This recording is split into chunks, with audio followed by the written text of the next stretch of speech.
গত 16 বছরে আওয়ামী লীগ ক্ষমতায় থাকাকালীন 30টার বেশি লেয়ার তৈরি করে গেছে, যারা আওয়ামী লীগকে ব্যাকআপ দিবে আওয়ামী লীগ পড়ে যাওয়ার পরে, বা আওয়ামী লীগ না, ইন্ডিয়াকে ব্যাকআপ দিবে। ঠিক আছে, যারা আওয়ামী লীগের বিদায় নেওয়ার পর ইন্ডিয়ার স্বার্থকে ব্যাকআপ দিয়ে কাজ করবে। কি সেই লেয়ার, কারা ছিল? আচ্ছা, 5ই আগস্টের পর থেকে যদি আমরা একটু দেখার চেষ্টা করি যে আনসারদের বিদ্রোহ, রিক্সাওয়ালাদের বিদ্রোহ, গার্মেন্টসের বিদ্রোহ, সেই বিদ্রোহ, সেই বিদ্রোহ, বাল সাল, এখন চলতেছে সচিবালয়ের বিদ্রোহ, এই সবগুলাই সেই লেয়ারের অংশ।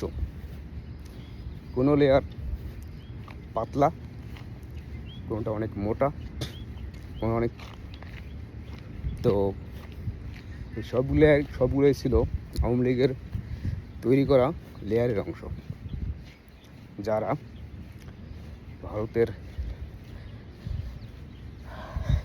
হয়ে ব্যাকআপ দিবে। যদিও অনেকগুলো লেয়ার আমরা এখনও ভাঙতে পারি নাই, বাট বেশ কিছু লেয়ার আমরা ভেদ করছি। এখনও সামনে বেশ কিছু অনেক শক্ত লেয়ার আছে, যেমন এই যে সিভিল প্রশাসন নিয়ে লোকজন কথা বলতেছে না। বাংলাদেশের সিভিল প্রশাসন অনেক শক্ত, অনেক ঠিক একটা লেয়ার, যেটা আওয়ামী লীগ বানায় রেখে গেছে, যারা ইন্ডিয়ার হয়ে কাজ করবে, সেটা আমরা এখন দেখতে পাচ্ছি।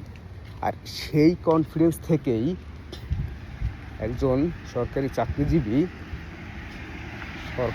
বর্তমান সরকারকে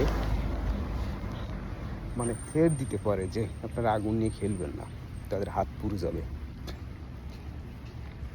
যা বুঝতে পারতেছেন তার কনফিডেন্সের লেভেল। আর কনফিডেন্স তার হুদায় আকাশ থেকে নাজিল হয় না, তার পিছনে কোন লেভেলের ব্যাকআপ থাকলে সেই ধরনের কথা বলতে পারে সরকারি চাকরিজীবী।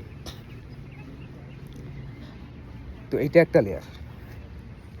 আরও অনেক মোটা বেশ কিছু লেয়ার আছে, যেগুলো ভেদ করা বেশ কঠিন হবে, কিন্তু ইনশাল্লাহ ইন্ডিয়ার দালালি থেকে মুক্ত হবেই।